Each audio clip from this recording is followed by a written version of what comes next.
It's been really amazing. I have this philosophical view about it's about we versus I. And so, in onset of my first couple of months, I had an opportunity to meet with 1,400 team members one on one.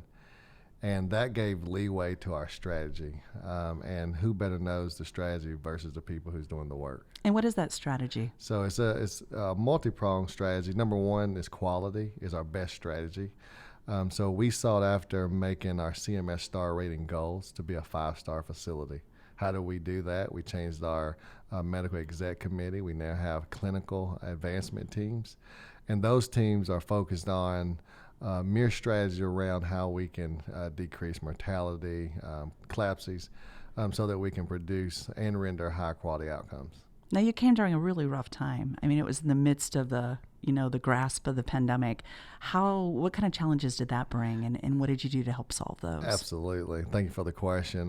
The major challenge was staffing, ensuring that we had the appropriate staff to take care of our primary, secondary, and tertiary market. That was the complexity in it. What did we do to curtail the challenge with staffing, whether that's transitioning of staff or whether that's exiting from the workforce? Is we create a fun environment. What are some things that we did? And this is outside the box ingenuity thinking. We created a daycare center for our staff. It's $1 million daycare. And who do we partner with? Local people in the community, Theodore's Academy, which is ran by Chris Ferry. That was one way. The other way is we have Jeans on Friday. It's simple things that make people enjoy their workplace.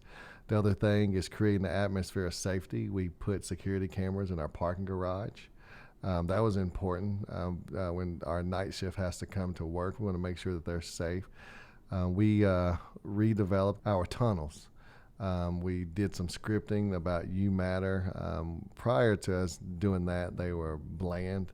They wasn't as inviting. So when you come into our hospital today, there's music playing, there's signage, there's some of our team members on the wall, just to reinvigorate that they are in a culture and they do matter. We're hearing about this all across the country. That's burnout. Are you experiencing that here too? Oh, absolutely. Burnout and alarm fatigue. Those have been some of the factors that we feel that we have to mitigate and or change so that they become better.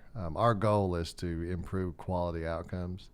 So outside of the things I just mentioned, we create a game room. So if people want to go down and play checkers, chess, basketball, whatever it may be, they can. That's important given that our job itself is so stressful. We also changed our cost structure with our cafeteria. One thing that was a factor in cost containment is our pricing in our cafeteria was a little bit more than what we had a desire for it to be. Given that our staff only had 30 minutes to come get lunch, what I didn't want to do is add another stressor to the cost side, and we lowered our costs in our cafeteria. And more people are using it? More people are using it, and I think from what I've garnered from our team members that they enjoy same product, but different costs. And maybe they get together more often? Absolutely. To meet maybe people they don't always get to see because they're in different departments. Absolutely, yes. Are you seeing staffing shortages right now? Because I know that we're hearing about that nationwide still. Yeah, it's still nationwide.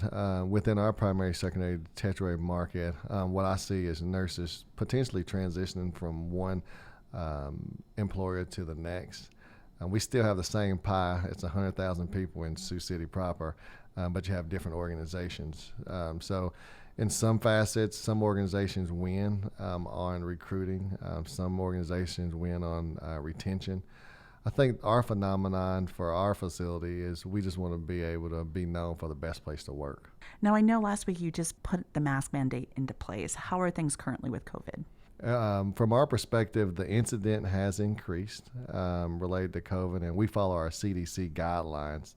But when I go out and talk to some of our team members and some of our patients through our patient advisor council meeting, we feel philosophically that we're prepared more now than ever because now we have what I would consider the recipe.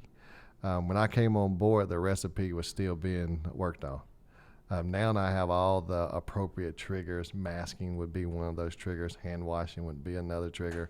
And we know what the causation and what could decrease the incidence. So that's very helpful now versus when I started a year ago. And yeah, what a year. Anything else you'd like to say about this past year? Yeah, I think the one thing that I would say is that my motto from a leadership standpoint is service above self. I would say there's two definitions of the word fear. You can have false evidence appearing real, or you can face everything and rise.